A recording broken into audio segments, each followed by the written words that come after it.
এই তুমি কেমন আছো? তুমি কেমন আছো?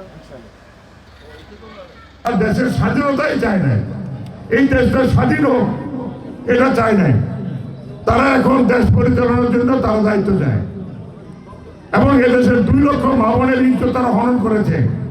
পশ্চিমা হানাদার বাহিনীদেরকে এদেশের বাড়িঘর থেকে আমাদের মা বোনদেরকে নিয়ে এসেছিল তারা।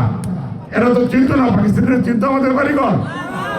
এখানে 2 লক্ষ মা বোনের ইজ্জত হনন করেছে, 30 লক্ষ মানুষকে তারা হত্যা করেছে এবং তারা ছিলেন এই দেশে যারা স্বাধীনতা যুদ্ধ করেছেন, বীর মুক্তিযোদ্ধারা, তাদের বিপক্ষে তারা দাঁড়িয়েছিলেন। আর আমার দেশের বীর মুক্তিযোদ্ধারা দেশে যুদ্ধ করে আমাদের পৃথিবীর মাঝখানে একটি লাল সবুজের পতাকা বিস্তৃত একটি দেশ যারা আমাদেরকে দিয়েছে। আমার ভোট আমি দিব, তাকে খুশি তাকে দিব। আপনারা আমাদের মুরব্বী, আপনারা সচেতন।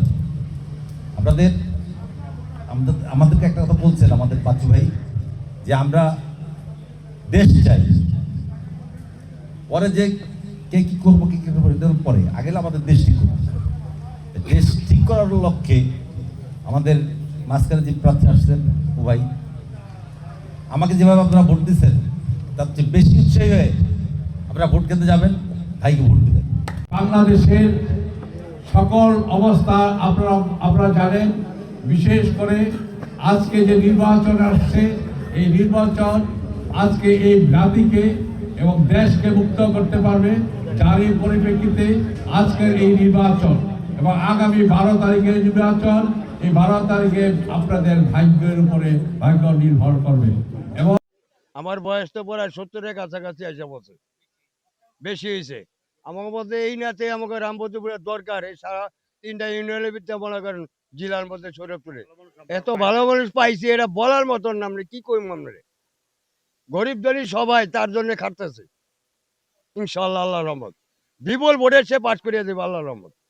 এই শরীয়তপুরে 3 আসনে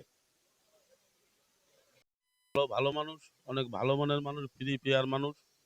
উনি এলাকায় যেখানে যায়, চেয়ার হোক মাটি হোক সব জায়গায় বসে বসে সবার লগেই কৌশল বিনিময় করে। খুবই ভালো মানুষ।